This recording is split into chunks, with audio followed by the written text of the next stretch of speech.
આદિવાસી જિલ્લામાં smart city બની વાત આવે એ જ લોકોને જરા નવતર લાગે. ગયા 10-11 વર્ષમાં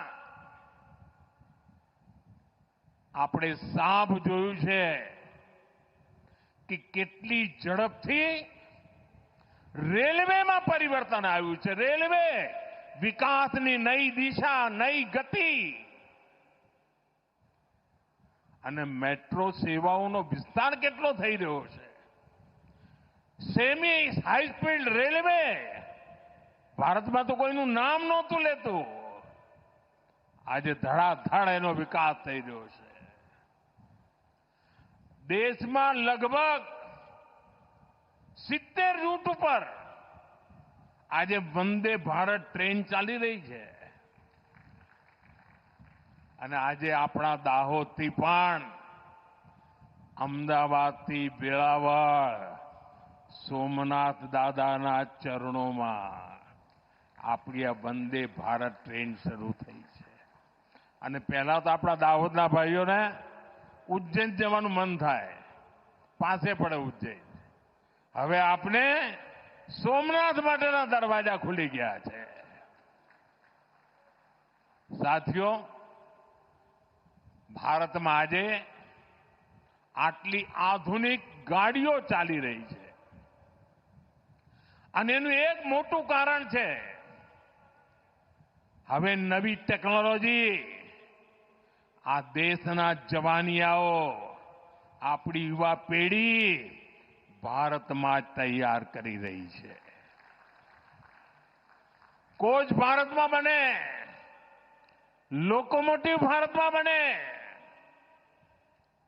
આ બધું પહેલા આપણે વિદેશોમાંથી લાવવું પડતું હતું. આજે પૈસા પણ આપણા, પરસેવો પણ આપણો અને પરિણામ પણ આપણું. આજે ભારત રેલવે સાથે જોડાયેલી અનેક ચીજો બનાવીને દુનિયાનો એક મોટું એક્સપોર્ટર બની રહ્યું છે. આપને જાણી ના હતા, ઓસ્ટ્રેલિયા તમે જાઓ ને તો ત્યાં જે મેટ્રો ચાલે ને એમાં કોચ આપણા ગુજરાતમાં બનેલા છે. ઇંગ્લેન્ડ જાઓ, સાઉદી અરબ જાઓ, ફ્રાન્સ જાઓ, અનેક દેશોમાં ગાડીઓ જે ચાલી રહી છે આધુનિક, એના જે કોચ છે એ ભારતમાં બનીને જઈ રહ્યા છે.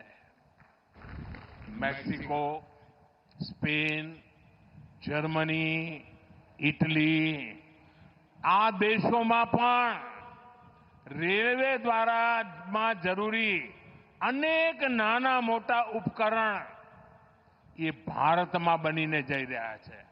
આપણા નાના નાના ઉદ્યોગકારો, એમએસએમઈસ, લઘુ ઉદ્યોગો એ એવી કમાલ કરી રહ્યા છે. નાના નાના પુર્જા એકદમ પરફેક્ટ બનાવીને આજે દુનિયાના બજારમાં પહોંચાડી રહ્યા છે. આપણા પેસેન્જર કોચ મોઝામ્બિક, શ્રીલંકા એવા અનેક દેશોમાં એનો ઉપયોગ થઈ રહ્યો છે.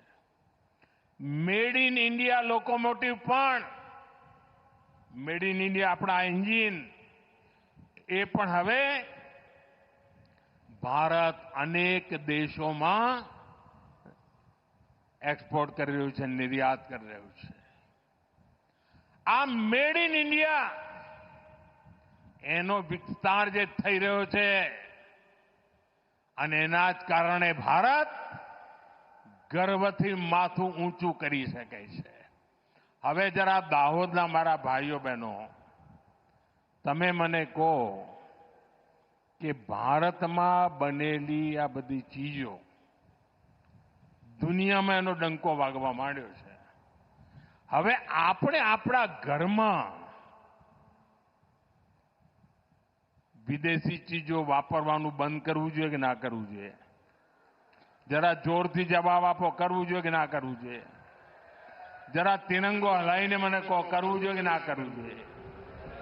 જો તિરંગાની છાયામાં બેસીને તમે કહી રહ્યા છો આપણા દેશમાં બનેલી ચીજો કેમ ન વાપરીએ?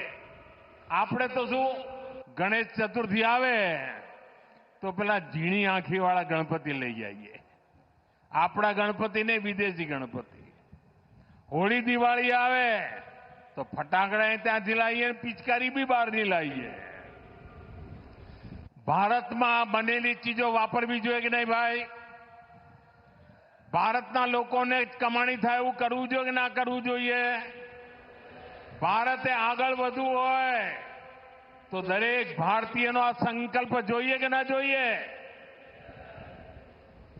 સાથીઓ, જ્યારે રેલવે મજબૂત થાય ને તો સુવિધાઓ પણ વધે અને એનો લાભ ઉદ્યોગોને થાય, ખેતીને થાય, વિદ્યાર્થીઓને થાય, બહેનોને ઘણી તકલીફોમાંથી મુક્તિ મળે. ગયા એક દશકમાં અનેક ક્ષેત્રોમાં પહેલીવાર રેલવે પહોંચી છે.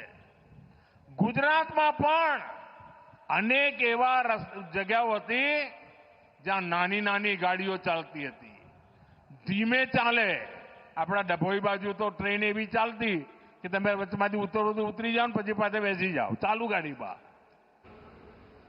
આવા કેટલાય નેરોગેજ રૂટ્સ હવે તો પહોળા થઈ ગયા. ડભોઈનું એ નેરોગેજ ગયું.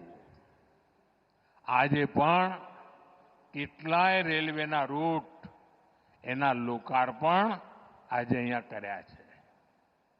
આજે દાહોદ અને વલસાડની વચ્ચે એક્સપ્રેસ ટ્રેન શરૂ થઈ છે. અમારા દાહોદના ભાઈઓ તો ગુજરાતના ખૂણે ખૂણે પથરાયેલા છે. તમે ગુજરાતનો કોઈ પણ નાનું મોટું નગર જોજો, તમને ત્યાં અમારો દાહોદ વાળો ભાઈ મળી જાય. અને આ જ્યારે નેટવર્ક તૈયાર થાય ને એટલે મારા દાહોદને સૌથી વધારે લાભ થાય, મારા આદિવાસી સંતાનોને સૌથી વધારે લાભ થાય. સાથીઓ, જ્યાં ફેક્ટરી લાગે છે, કારખાના ઉભા થાય એટલે એની બાજુ બધી ઇકોસિસ્ટમ આવી જાય. નાના ચીજો બનાવવા માટેના કારખાના લાગી જાય અને એના કારણે રોજગારના અવસરો, મારા જબાનિયાઓને અહીંયા જ રોજગારના અવસરો મળે એના માટેનું કામ હું કરી રહ્યો છું. દાહોદના રેલ કારખાના,